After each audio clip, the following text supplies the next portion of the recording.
Bonjour mesdames et messieurs, que le Seigneur vous bénisse. Aujourd'hui, j'aimerais parler de Lazare.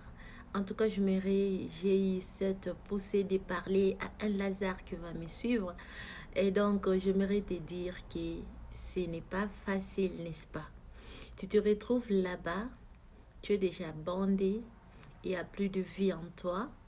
4 jours déjà, tu es déjà mort. Déjà, on a déjà barricadé ta porte avec une grosse pierre. Personne ne pense plus à toi. Donc, on a pleuré déjà sur toi et ton histoire, c'est déjà terminé. J'aimerais dire à cet Lazare que c'est pas encore fini si notre Dieu n'a pas encore dit les derniers mots. Amen. Et donc, j'aimerais te dire, dans la situation où tu te retrouves, tu vois qu'il n'y a plus de salut pour moi. Je suis mort, je me retrouve ici, bandé déjà, et plus pur, il n'y a plus de vie en moi. C'est plus pur, n'est-ce pas? Il n'y a plus de vie en moi. Je suis seule ici, on a déjà pleuré déjà, tout a déjà fait et tout est fini. J'aimerais te dire que ne désespère pas. Si tu peux, ne continue pas à désespérer. Parce que je te donne une bonne nouvelle aujourd'hui que le Seigneur n'a pas encore fini avec toi. Tu comprends, non? Dieu n'a pas encore dit son dernier mot. Quel que soit, tu es là-bas, enseveli déjà, ça fait 4 jours, tu sens déjà, tu ne respires plus, tu es mort. Mais j'aimerais te dire que c'est pas fini pour toi. Tu vas me dire, mais Ben, arrête toi aussi. Quelqu'un est déjà mort. Je suis déjà mort. Ça fait 4 jours. Je sens déjà, il n'y a plus d'espoir, il n'y a plus de salut pour moi. Toi, tu viens me dire des blabla qu'il y a encore quelque chose que je peux espérer. Que Dieu n'a pas encore fini pour moi. Mais pourquoi il a permis d'abord qu'on puisse m'ensevelir?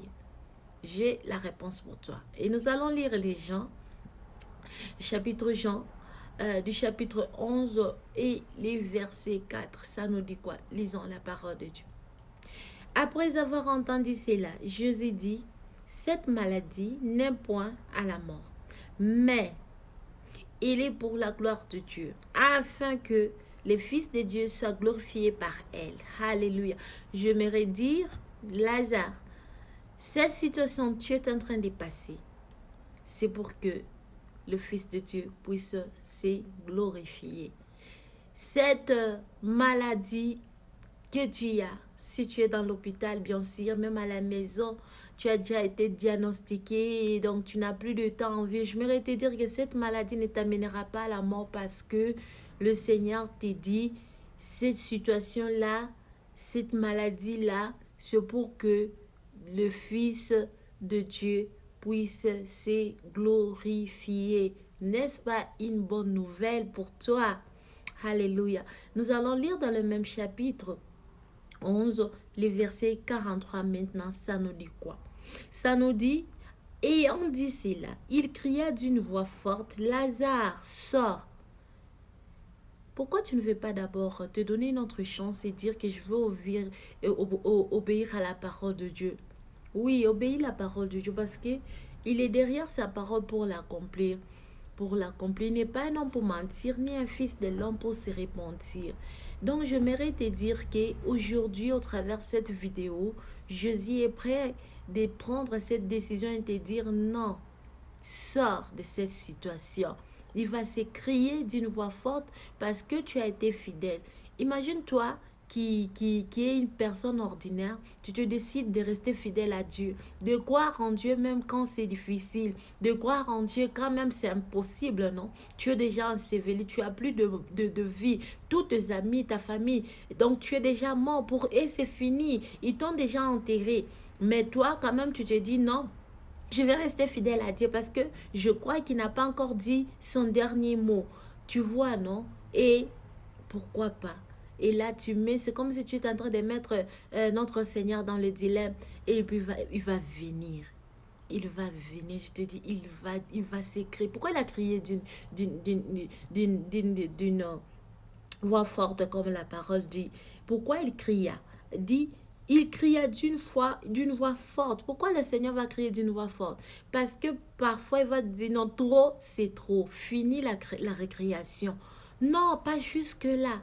Pas jusque-là pour ma servante, pas jusque-là pour mon serviteur, pas jusque-là pour mon enfant, pas jusque-là pour cette personne qui a cru en moi, qui a laissé tout, qui a abandonné tout pour moi. Pas jusque-là, je viens, je te dis, sors de cette situation, sors de cette maladie, sors de ce manque, sors de cette moquerie où les gens se permettent, ils se moquent de toi, ils se permettent, eh bien, ils te font du mal.